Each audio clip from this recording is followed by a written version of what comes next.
So yeah, thanks for being here. Um, for the past week, Kadija and I have been working on a little research on the HCD and climate solution. And yeah, we were at the beginning we were interested in learning about companies in the climate change that use the human-centered design approach, try to understand, to see if they use HCD, if they know what it is, and what are the practices of the human-centered design approach. And yeah, we've been able to get some insights, and we have decided to do this first series of webinar on what to expect as a designer when it's related to climate change, to help as an insight for ourselves as a designer, but also to share this knowledge with other researchers out there. If we move on to the next slide, the following one. Yeah, so this webinar is led by me and my colleague Kadija. So I'm going to introduce myself and let Kaji introduce herself. So I'm Kalama, I'm a US researcher at US, Beninese by nationality, and I'm based in Accra. Over to you, Kadija.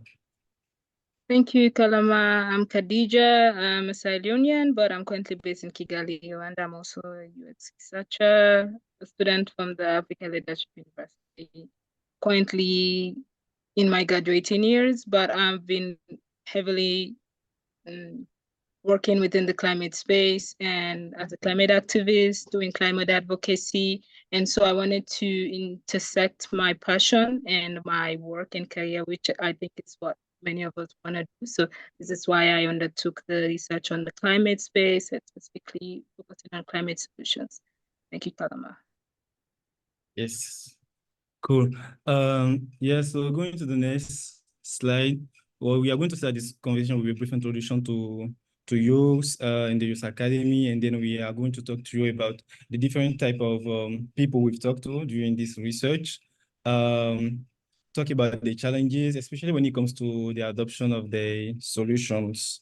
And one of the things that we found interesting is also to talk about the state of HCD within this company. I'll see what it looks like.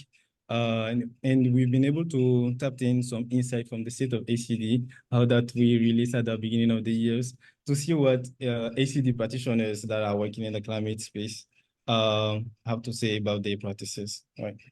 And then we'll finish our presentation with some recommendations on how to bring value as a designer working in the climate space. So going on to the next slide. If you never heard of YOS, we are a Pan-African design company with about 40 team members across the continent that are dedicated to helping organizations build digital products and services that are adapted to the African continent. And going to next slide. Yes, so the Youth Academy also being part of the youth structure have a goal of training the new generation of African US researcher and designer. And we conduct different activities, including trainings, whether it's with individuals or organizations. We have a design education lab and also a resource center that we share with our alumni and the webinars and vesicles that we organize. So I'm leaving the floor to Kadija to talk about why we have decided to conduct this webinar. Over to you, Kadija. So one of the key focus why we venture into this research area is because there has been a developing interest within the climate space. And as we face more impact of climate change throughout the world, there is a need for more solutions. And we have seen a lot of young people and even other people trying to create sustainable solutions and services to meet with the user needs. And prominence of this is placed on environmental metrics, while sometimes user experience cannot be at the forefront. So we try to explore key questions while doing the study that will give insights to how designers and researchers who may potentially want to enter the space can be well prepared, and some of the things they should look out for to ensure that they seamlessly be incorporated within the climate space. So the one limitation of our study is that since it's a fairly new concept of like scaling up solutions that are environmentally focused, and as eco-consciousness becomes a thing, most of the startups that we interview specifically within the African continent were under the operating years of below 3 years. So they may lack long-term experience, but we hope that this study and this webinar will be a foundation to open up further research within the HCD and climate solution sector. Next slide.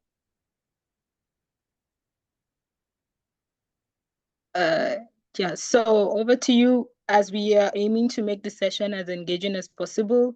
So I think we are all potential researchers and designers within the field. So we wanted to get your perspective of why you think HCD is important within the climate space. So you could scan the QR code on the screen, or somebody would just drop the link on the chat right now.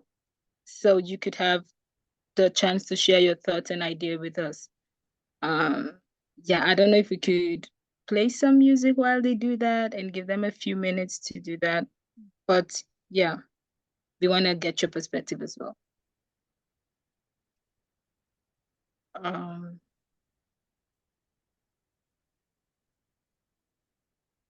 Yeah. Cool. So is somebody playing the music? Should we give them 1 minute to? Yeah. Yes. Working on the music now. Okay. Yeah, while we do that, you could scan the QR code, and I'm not sure if the link is in the chat, or you could also just try to log in with the link in the chat.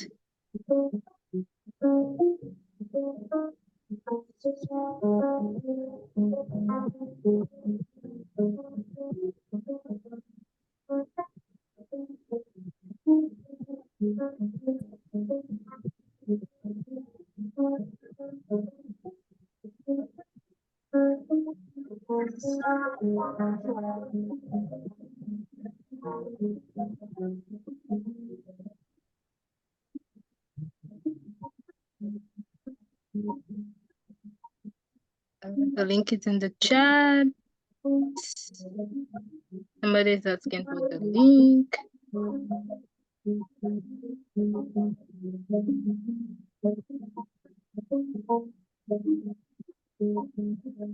Yeah, just your ideas and thoughts. Why do you think HCD is important?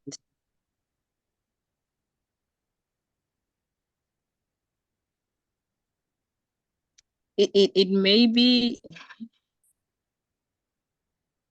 be clear that, okay, it's important for this reason, but we want your opinions, your perceptions. Yes.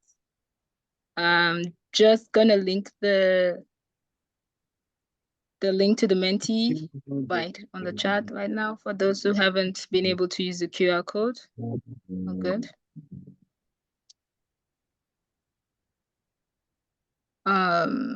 Code. Could we see the answers as they come in? Yes, we can see the answers as they come in. For sure.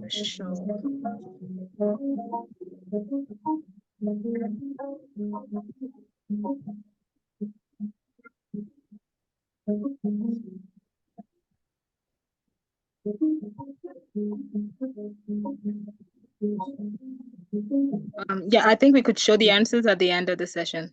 Oh, good. As everybody had the chance to do that, we could be moving on as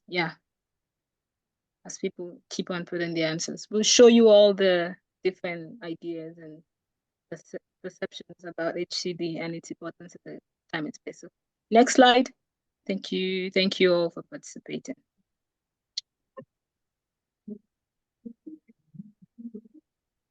Yeah, sure. The QR code. Okay, okay, no worries. So HCD, which is one of the cornerstone of what we use at UX in our research and design processes, is really key in problem solving and in understanding real users, which are like the center core of every solution or products and services that we design. It's really important to know what the user needs to be able to say that, okay, I am doing something that would benefit the community and the people that is targeted. So there are diverse frameworks and how different industry uses it, and its multidisciplinary approach. So some of the key characteristics include its exploratory nature. That means that you try to understand the user and their needs, and also engaging. So since the iteration of the solution to the implementation, you engage with different stakeholders, and also try to adopt a holistic process that would ensure that all of the different factors, whether it's social, whether it's economical, whether it's environmental, which is like the core of our study, is incorporated to meet the user needs. Next slide.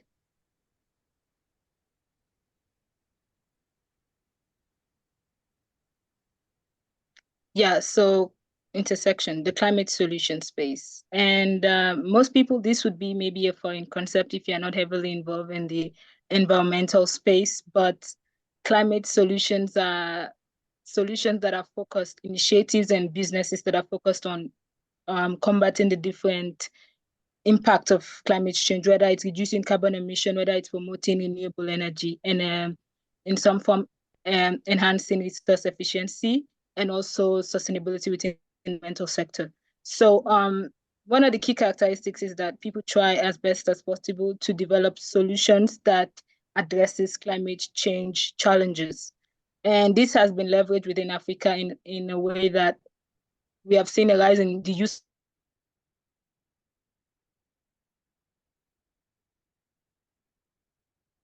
of solutions that are focused.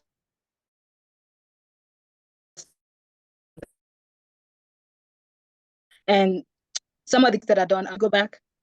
Yeah, let me just talk about the Sustainable Development Goal. So measurable positive environmental impacts that align with the United Nations Sustainable Goals. So most of these solutions have an intersection of the SDGs, all of the SDGs, whether it's related to climate change, whether it's related to reducing hunger, but they all have intersections. Thank you. Next. Yeah, so how did we go about this research? So during the past 4 weeks or so, we have been trying to understand how climate solutions within the space have been using HCD to expand their impact while also catering for their users. So we talked to a lot of co-founders, founders, and chief commission officers in the climate space. And we had a one-on-one with them for a maximum of 1 hour. And these people span within the countries of Sierra Leone, Senegal, Mauritius, Ghana, and Rwanda. Next slide. Yeah, so in depth about their profiles and the types of companies they operate, service and products that they offer, you'd see in the coming slides. Yeah, so many of them, like I stated earlier, are founders and co-founders, and most of them work in cultural and tourism companies. Their background is mostly in cultural and tourism, mechanical engineering, environmental conservation, and technology as a whole. And some of the fields they operate in is, some of them provide robotic solutions, some of them are in sustainable energy and smart irrigation services, and some are in the sustainable waste disposal sector. Like one of the limitation that we stated earlier is that the years of operation has been within 1 year to around 3 years, but we have some companies that have over 10 years of experience in the field, which are relatively few. So services that they could provide, an example of that are financing electric bikes, mini grid and solar panels, clean cooking option, solar irrigation, and smart bins for waste collection, plastic waste collection. Next slide. Yeah, so just you could see that mainly when we send the report out. Yeah, a lot of the startup, over 9 of them. And we saw that there appears to be a numerous climate entrepreneurs within the space that focus on innovation rather than the traditional method of doing things, like how traditional businesses would go about, creating products and services. They use an innovative approach in order to meet the needs of their users. Next slide. Yeah, so the people that they are providing services and products to. I'm not sure if maybe you have used a sustainable product or service before, but some of the people they provide services to are like end users of plastic. I'm sure many of us in West Africa can relate to the heavy use and dependency of plastic. Hospitality companies, the startup that is focused on sustainable tourism provides services to hospitality companies and especially local hospitality businesses within the area that they operate. Non-governmental organizations, small household, oil and gas company and manufacturing industries, and mostly also agricultural cooperatives and small and large scale farmers. So the majority of these target markets that these people provide services to are within their culture, hospitality. Next slide. Okay, so the motivation. You may all be wondering why somebody would venture into a climate solution space rather than, a traditional business space that doesn't have the factor or the heavy reliance on, making things more environmentally friendly. But what we found out during our study is that most of these participants, most of these founders are really personally emotionally invested in their startups. You could tell by the way they talk about their startups. You could tell by the way they want to see the impact of their startups be scalable to like the whole country or the whole globe. And one of the things they want to do is to contribute, especially to environmental social impact. And they also mentioned that the challenges are deeply rooted within the communities they're coming from. So many of them may have seen a challenge within their communities. It could be the school community or their homes and their universities, and they just want to build solutions that would bring profits, but also that would impact environmental and social change. And also, with eco-consciousness being a theme, people want to remove the burden of compliance of environmental policies and compliance within the end user. So everybody would be telling you, plastic is bad for the environment. You should reduce your plastic use. But you as an end user will be like, how can I reduce it? How can I make more eco-friendly decisions if I don't know how to? So they want to make it more centralized rather than individual based by providing the avenue for people to be smart and environmentally friendly with their decisions. Next slide. Yeah, what are some of the main challenges? So we want to, with everything that sounds environmentally impactful, there are also got to be a lot of challenges. I'll pass it on to Kalama to take us to the next slide. Thanks. Thanks, Kadija. Yeah, so what are the main challenges in the climate sector for climate tech companies? If you move on to the next slide, one of the things we learn is that finding the right balance, for companies finding the right balance between pricing and making sure things are affordable for their user is a huge challenge for these companies, right? So they seem to be always trying to upgrade what they offers, making sure that not only it respects environmental and sustainability demand, but at the same time, making sure it is still affordable for the user. And doing that is not an easy thing for the climate tech companies to do. So we've seen that even based on the desire that they have to develop high-tech solutions, they have a high desire to develop high-tech solution, and it's mostly because it's pushed by the investors, and the companies are sometimes they find themselves obliged to develop those high-tech solutions, right? While at the same time, high-tech solution might not be the most effective solution for the users because maybe too complex, too complicated for the user to use, right?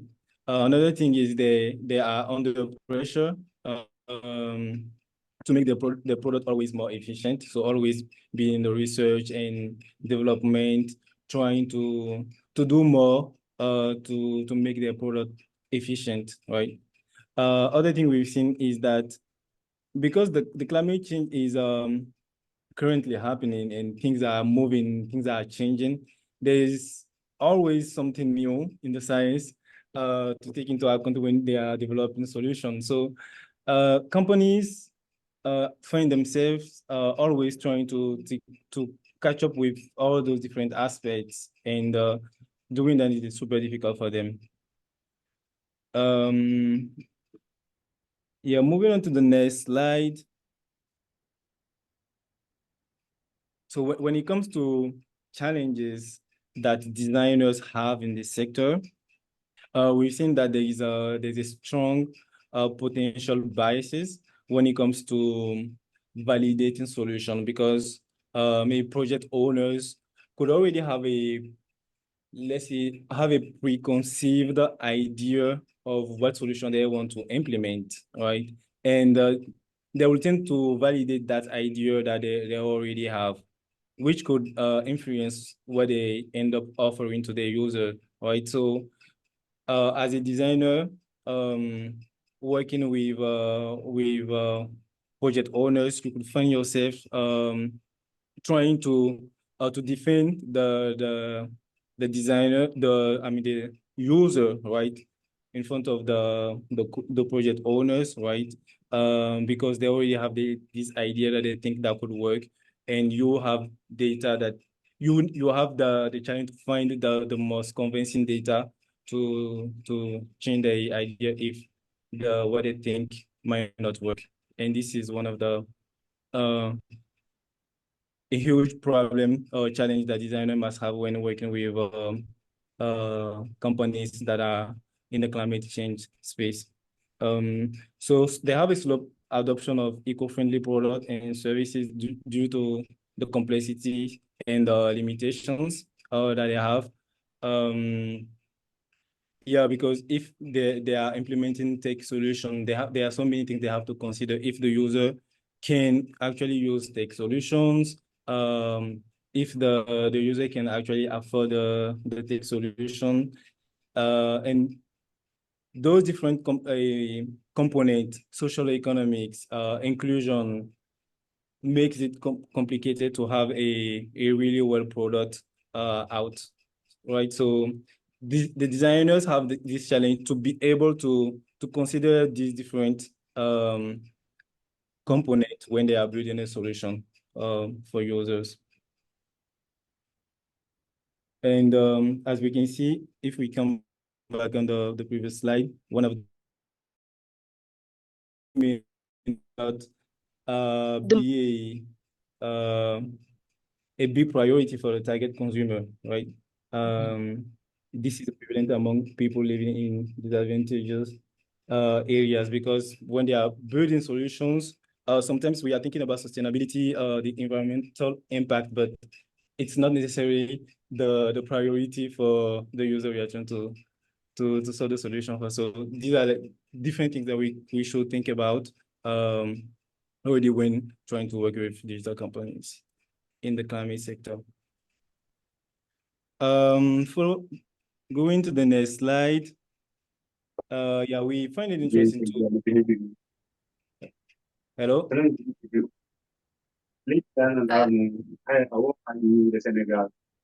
Could we please mute our mics as we come in? Oh, okay. Thanks. Yeah, so we found it interesting to look at our learnings from the state of HCD that was released in 2023 to see what the HCD practitioners working in the climate space are saying.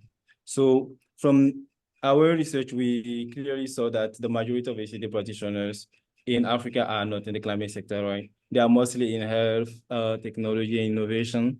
And one of the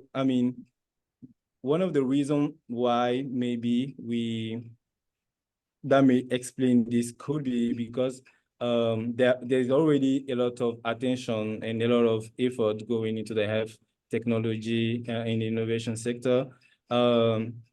That's and people are maybe even if we notice that there are lately an increase of awareness of the environmental impact in projects across the continent, there remains significant advocacy and effort required to secure funding for climate projects, right? Next slide.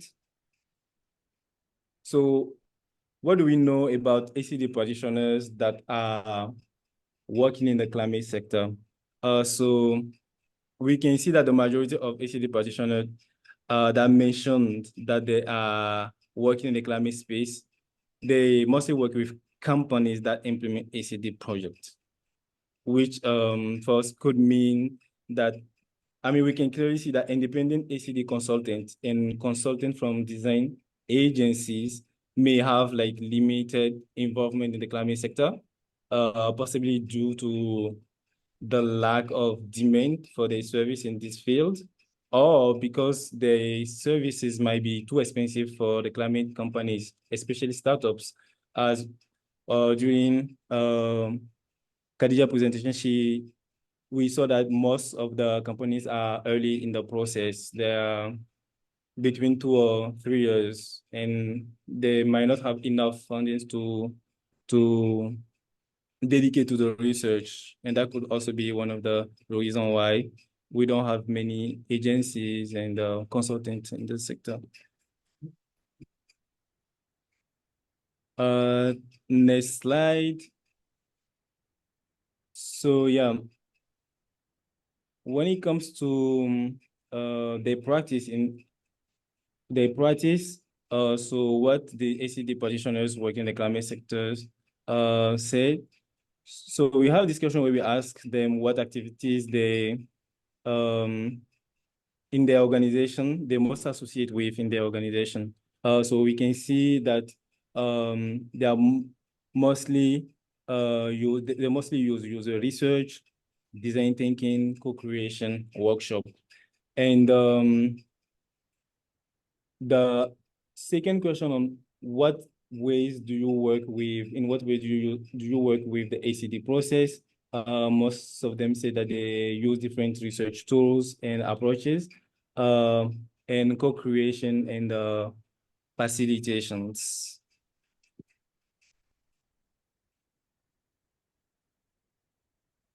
Next slide. Yeah. So the last thing we find interesting to share here is about the capacity building needs of HCD practitioners. On this, we can see that the three most things that the HCD practitioner mentions that they lack in terms of training. So the first one is the translation of findings into programmatic and policy action. The second one, advocacy skills for HCD methodology and solution, and the research ethics. So yeah, these are in general some insight from the state of HCD that we released that we find it interesting to share with you today. So moving on to how HCD is onto the next slide. How HCD is being practiced in the climate space. Next slide. Thanks. So from people we talked to, we've seen that the way companies use HCD depends on different factors. So some of them might consider different framework when it comes to technical product than less technical ones.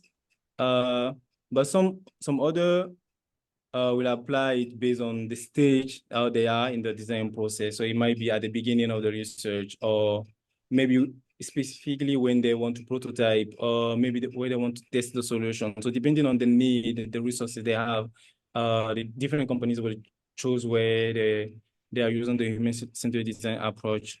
And the different activities that they will be using include testing, getting fit to inform the design features.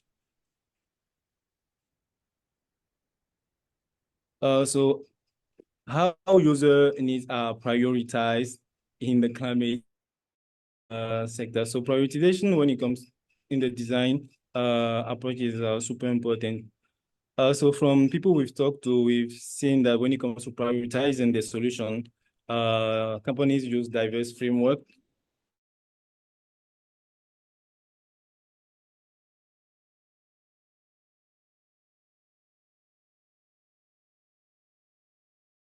And focusing on those trends. Sometimes they will prefer outsourcing the research and design to other companies to maybe work specifically on something that's important for them. It could be maybe to design a solution, to prototype a solution, or to help test a solution, right? Maybe because they don't have intern, so they might find another company that's specialized in that to help.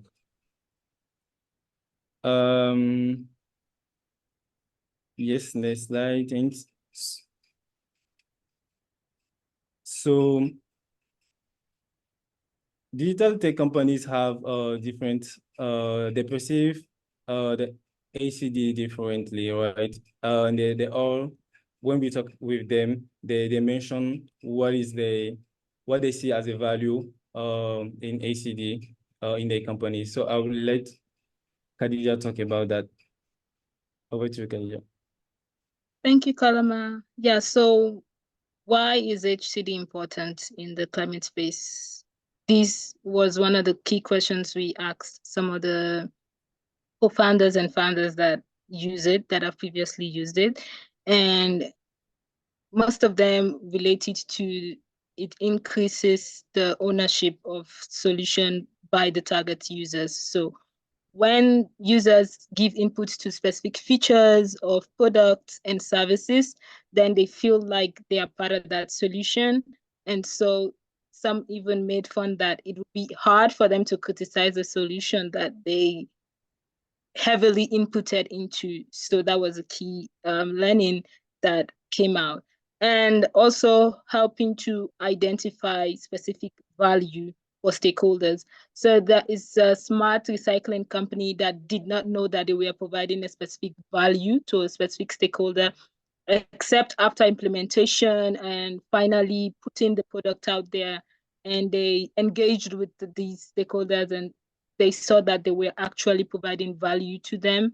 So they had to like go back and reiterate in a way that the value that they're providing it specifically meets the needs of that stakeholder, because it wasn't initially thought of at the start, which was helped to principles of HCD and empathizing with the users. And adaptation as the designing product and services. Okay, a quick question came in. Designing product, I'll get to the Q&A part. Designing products and services within the climate space is unlike other spaces because the impact of climate change is continuously being felt, and there is need for like different metrics that have been coming up within different international organizations that all of these solutions have to adhere to when it comes to like carbon reduction, ensuring that your system fits with a specific niche of people.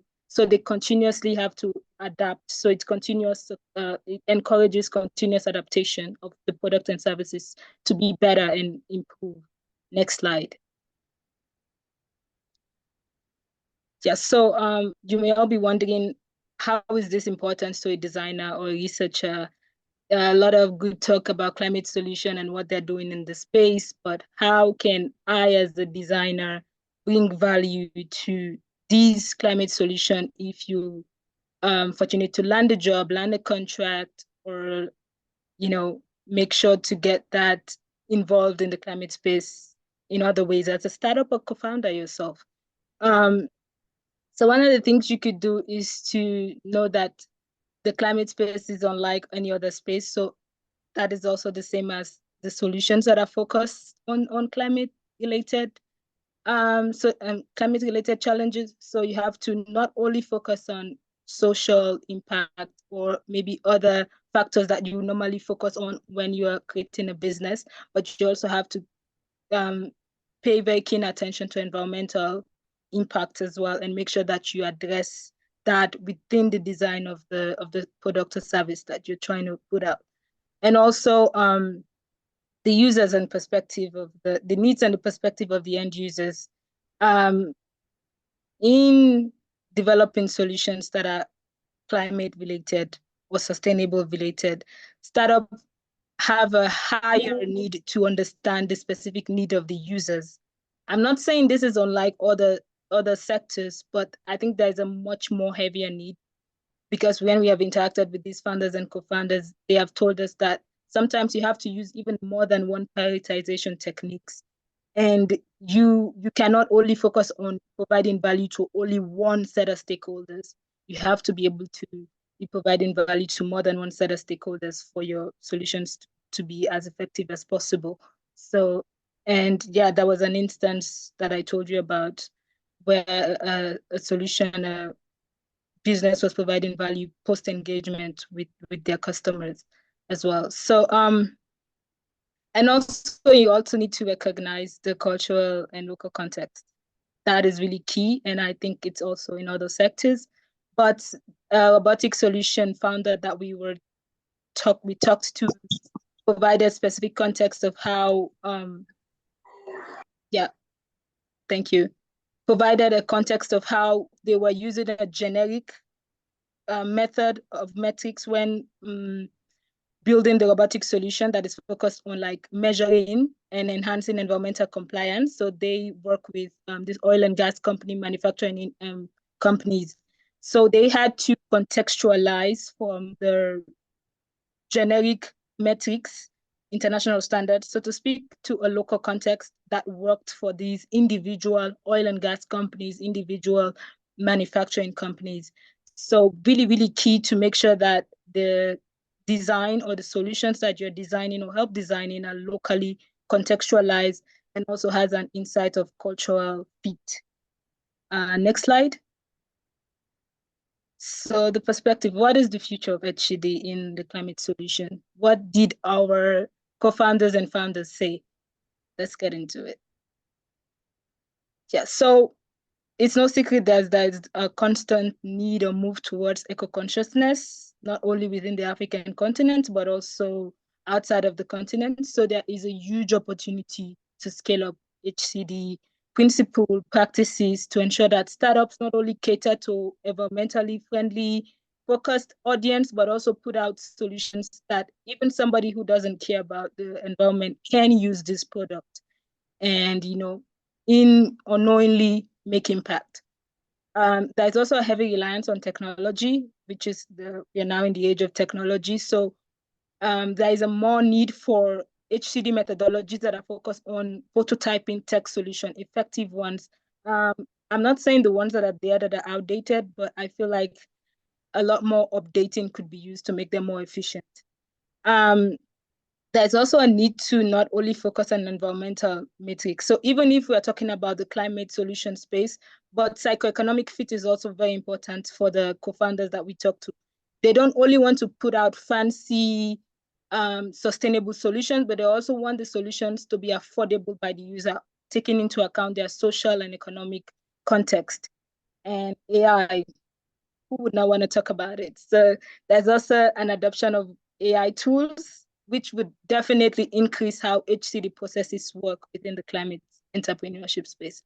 So far, this is the future we are seeing, and I think it's a road that all designers and researchers within the field, UX, UI, should look forward to and try to develop skills and experiences that would help them to stand out more within the sectors. Next slide. Yeah, so that was a quick question. Now is the time, questions, comments, concerns, and inputs. We are here for you. All right. I think we have one question. Yeah. So yeah, how does increased sense of ownership add value to them? Do you want to tap into that? Do you want to go first? I could go. Yeah. Okay. So yeah, I remember. So between people we talk to, there are also NGOs, right, that work with communities, and the services they are providing that are for the community members, for those NGOs to be able to have people use the solution that they are suggesting. They need people that will embrace the solutions, that will accept the solution, and that could also talk to other people about that, right? So having some people that actually that act as let's say that advocate for the solution, it helps at the adoption for other people to use the solution in the next scale. So yeah, this is like one of the reasons why one of the some of the companies have said that user human-centered design approach helps at having a sense of ownership from the users. It really helps them too. Yeah, just to add on that, Kalama, like you said, HCD principle by far is like putting, in a nutshell, is putting the user at the center of the creation of solutions and products. So in essence, you cannot do anything that is creation related or solution related without asking them about the features, interacting with them as a whole. So that increases the sense of ownership. If somebody wants to build a sustainable book or a paper leaflet and ask me, oh, what design would you prefer? What color do you think would work? How do you want the structure and the shape to be? I would feel more invested in the creation of that specific solution because I felt like I had inputted into it and my needs or the way I wanted it in crazy design. Yeah, my needs or the way I wanted it was taken into account. So that's how I see it from my point of view. But if anybody has any other perspective on that, this would be really, really good to talk more about outside of the webinar. Thanks, guys. You could take it from there. Yeah, yeah. And let's not also forget that also with the co-creation workshop, the fact that the human-centered design approach actually push people to create solution for themselves, it actually pushes them to see themselves in the solution that has been designed and not only as a solution that has been put out there for them to use, right? Yeah. Yeah. Do we have any other questions? Comments? Maybe someone wants to take the floor. Yeah, maybe if I can comment. Thanks. Yeah, so I think when it comes to HCD, particularly in climate change space, is quite important, particularly in Africa per se, because I think over the past few years, we've been importing solutions from Western world, straight here, not understanding the context. I can give you an example of the solar power issue, because you find that organizations come and bring issues and advocate for solar energy in some of the poorest countries, which you will think is a noble idea, but if you look at it, you find that the solar energy is expensive and the people over there are, first of all, are starving. There are a lot of issues with food security, so people even the locals don't even care. You are bringing a solution that they can't afford. And yet, so when you come first understand what do these people need, because when you try to bring solutions which are too expensive for the locals, which are still tailored for the Western world, might not hit.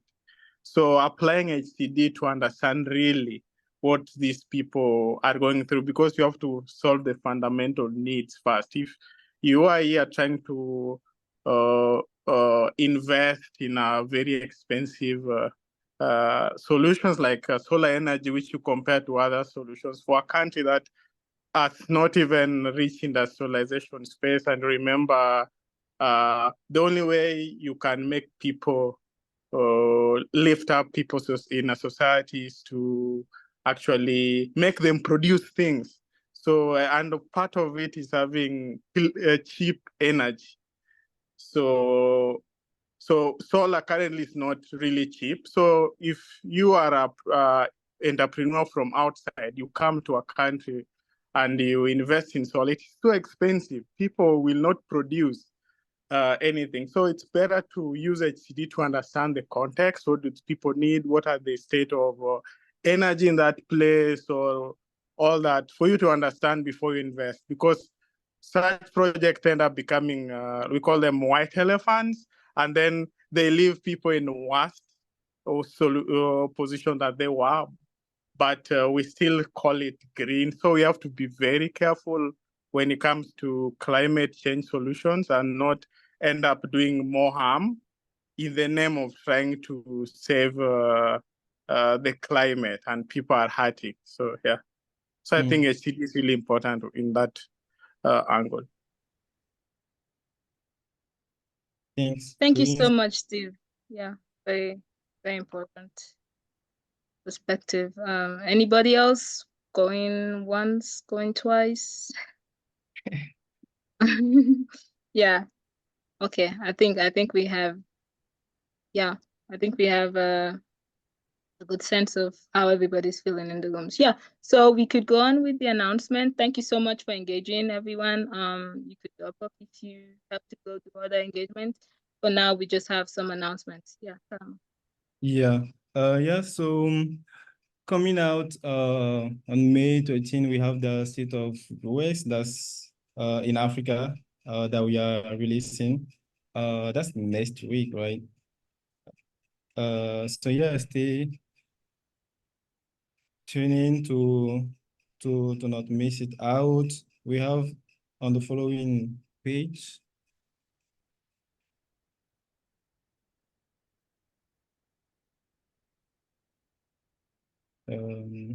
So upcoming event, so from the Youth Academy, we have an webinar on health and gender in June, another webinar in July that will be on AI and research. Some cohorts coming from the academy too. So US for product manager, another cohort in health and gender, and also AI, intersection between AI and research. Super interesting event. And from youth, we have design and gender, and the state of US, that the part one that will come out next week, and a webinar in July. So to keep up with the different events that we are organizing, you can follow us on LinkedIn to get all the information, or you can say hi by mail, and yeah, you get all the information. Thanks. So you can say hi at hello@ux.design. I'll send that in the chat. Thank you very much, Kalama. And you can Thank you. Thank you. our different events on May, June, and July on design and gender. For the state of UX, the part one, design and tech, design and education. And also we'll circle back to the state of HCD with a webinar. So stay tuned for all of this coming very soon. Thank you very much. And thank you for your patience as well. Thanks, team. We could be playing the music as they drop off, and show the Menti board to show the inputs that came out on why HCD is important. Yeah, all right. Thanks, Yeah, Tim. we might include it in the report maybe too. Yeah, sure, definitely. And don't worry, we'll share the recording and the draft report.